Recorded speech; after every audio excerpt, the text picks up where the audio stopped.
দেখুন, বেলা যত বাড়ছে ততই কিন্তু যাত্রী এবং যানবাহনের চাপ বাড়ছে। আমরা যেটি দেখেছি গতকাল দুপুরের পর থেকে কিন্তু ঢাকা টাঙ্গাইল মহাসড়কে চন্দ্রমোড়কে কেন্দ্র করে যে যানবাহনের দীর্ঘ সারি হয়েছে সেটি কিন্তু সময় যত বাড়ছে তত সেই যানবাহনের সংখ্যা বাড়ছে। আপনাকে যদি একটু দেখায় তাহলে হয়তো দেখতে পারবেন যে এই মুহূর্তে আসলে মহাসড়কের যে পরিস্থিতি রয়েছে, এই মুহূর্তে আমরা যেটি দেখছি গাজীপুরের কালিয়াকৈর খাড়াজোড়া থেকে ছবিপুর পর্যন্ত প্রায় 8 কিলোমিটার জুড়ে কিন্তু যানবাহনের দীর্ঘ সারি রয়েছে। এছাড়া কালিয়াকৈর নবীনগর সড়ক যেটি রয়েছে সেখানে কিন্তু চন্দ্রা থেকে জিরানি বাজার পর্যন্ত প্রায় 5 কিলোমিটার লম্বা গাড়ির সারি রয়েছে এবং কি গাড়ি চলাচল করছে একেবারে কিন্তু ধীর গতিতে।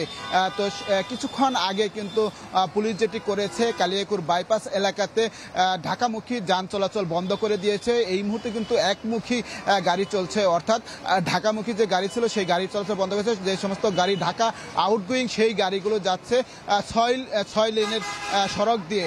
তারা যেটি বলছে যে ধারণ ক্ষমতার চেয়েও অনেক বেশি গাড়ি আসলে চন্দ্রমোড় পারাপারের অপেক্ষায় রয়েছে। এই কারণে তারা মূলত একমুখী যান চলাচলের ব্যবস্থা নিয়েছে। এছাড়া গতকাল থেকেও কিন্তু বেশ কয়েকবার এভাবে একমুখী গাড়ি চালিয়েছে, তারপরেও কিন্তু বিপুল সংখ্যক গাড়ি এবং লম্বা যে যানবাহনের সারি সেটি কিন্তু এখনও রয়েছে। আপনি জানেন যে আজকে আংশিক শিল্প কারখানা বন্ধ হয়েছে এবং আগামীকাল যখন শিল্প কারখানা বন্ধ হয়ে যাবে সব কারখানা, তখন কিন্তু মানুষ এবং যানবাহনের যে আরও চাপ একসাথে বেড়ে যাবে সেটি কিন্তু সামাল দেওয়ার জন্য হাইওয়ে পুলিশ, জেলা পুলিশ তারা কিন্তু কাজ করে যাচ্ছে। তারা বলছে যে তারা সিসিটিভি ওয়াচ টাওয়ার এমনকি ড্রোন দিয়ে মহাসড়ক অবজারভেশন করছে যাতে করে বড় ধরনের কোনো সমস্যা মহাসড়কে যানজটের সৃষ্টি না হয়। আপনি জানেন যে গাজীপুরে দুটি মহাসড়ক রয়েছে, একটি হলো ঢাকা টাঙ্গাইল মহাসড়ক, অন্যটি হলো ঢাকা ময়মনসিংহ মহাসড়ক। ঢাকা ময়মনসিংহ মহাসড়কে এই মুহূর্তে জয়দেবপুর চৌরাস্তাকে কেন্দ্র করে কিছুটা যানবাহনের জটলা রয়েছে, তবে যানজট নেই।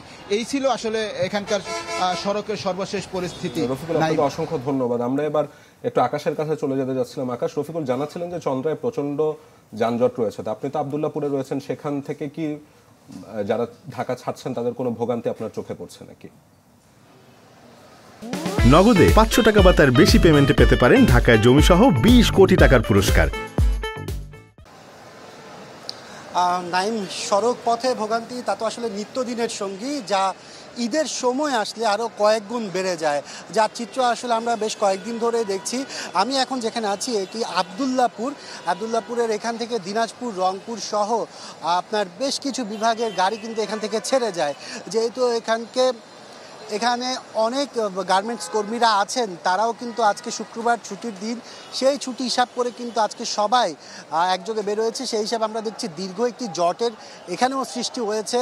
এই টঙ্গী ব্রিজ থেকে শুরু করে উত্তরার যে অংশটুকু আছে আব্দুল্লাহপুরের, এখানে কিন্তু গাড়ির একটি জট তৈরি হয়েছে, কারণ দূর দূরান্তের যে দূরপাল্লার গাড়িগুলো আছে সেগুলো এখানে তাদের কাউন্টারগুলোর সামনে দাঁড় করাচ্ছে, যাত্রী তুলছে, নামাচ্ছে, এতে করে আসলে একটি জটের সৃষ্টি হয়ে গেছে। তবে এখানে যেসব যাত্রী আছে তাদের সাথে আমরা কথা বলেছি, তারা কিন্তু বলছে যে টিকিটের দামও বেশ কয়েকটি কাউন্টারে বেশি রাখা হচ্ছে, আর তাদের গাড়ি পেতেও ভোগান্তিতে পড়তে হচ্ছে, অনেকক্ষণ গাড়ির জন্য অপেক্ষা করতে হচ্ছে। কিন্তু সর্বসাকুল্যে তারা যেটা জানাচ্ছে সেটা হচ্ছে তাদের মধ্যে একটা স্বস্তি আছে যে তারা দিন শেষে ঈদের ছুটিতে বাড়ি যাচ্ছে, স্বজনদের সাথে দেখা করতে পারবে। সেই স্বস্তিটা আসলে আমরা তাদের মধ্যে দেখতে পেয়েছি। সকল ভোগান্তি আসলে তারা এই ছুটির কারণে বাড়িতে যাওয়ার যে একটি টান, সেটির কারণে আসলে তারা সেটি ভুলে গেছে। এর আগেও আমরা ছিলাম আসলে গাবতলীতে, সেখানেও আমরা দেখেছি একই অবস্থা। তবে যাত্রীর চাপ এখানের তুলনায় গাবতলীতে অনেকটা কম, তবে মহাখালীতেও কিন্তু বেশ কিছু যাত্রীর চাপ রয়েছে। আর প্রত্যেকটি জায়গায় কিন্তু আইন শৃঙ্খলা রক্ষাকারী বাহিনীর কন্ট্রোল রুম আছে, যেন যাত্রীদের যে কোনো নিরাপত্তার স্বার্থে তারা সাথে সাথে কাজ করতে পারে। এই ছিল সর্বশেষ অবস্থা আব্দুল্লাহপুর থেকে। নাইম। জি আকাশ, ধন্যবাদ আপনাকে। আমরা তো সড়কপথের খবর জানলাম, একটু এবার আমাদের সহকর্মী রয়েছেন আশিকিন প্রিন্স কমলাপুর রেল স্টেশনে, তার কাছ থেকে একটু রেল পথের খবর জানতে চাই। যে প্রিন্স, সকাল থেকে শিডিউল অনুযায়ী ট্রেন ছেড়ে গেছে যতদূর আমরা জেনেছি, তারপরে মনে হয় দিন যাওয়ার সাথে সাথে কিছুটা বিপর্যয় হয়েছে। এখন কি অবস্থা, কোনো যাত্রী ভোগান্তির কোনো খবর আপনার কাছে এসেছে কিনা? আপনি যেহেতু ওখানে রয়েছেন আমাদেরকে একটু বলবেন।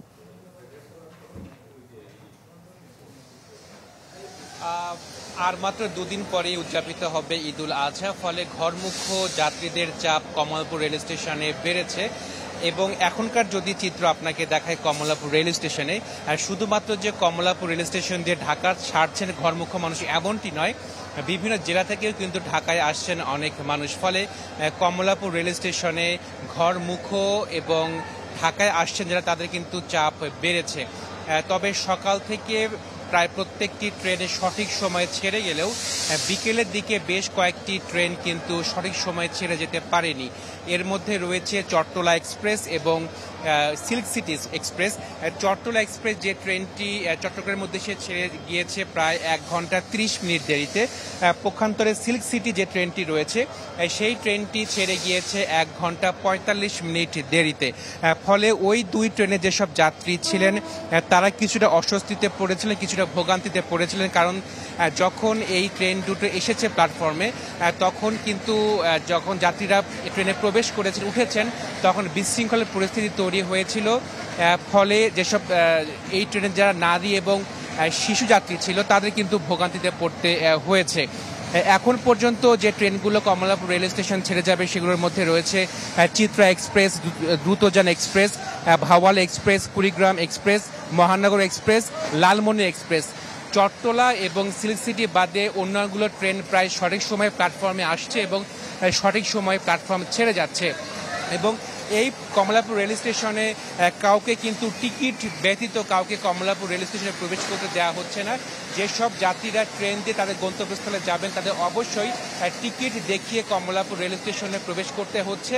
তবে কোনো যাত্রীকে ট্রেনের ছাদে ভ্রমণ করতে দেওয়া হচ্ছে না। নাইম। প্রিন্স, ধন্যবাদ আপনাকে। আমরা এবারে একটু সদরঘাটে যেতে চাই, সেখানে আমাদের সহকর্মী রয়েছেন সজল শাইখ।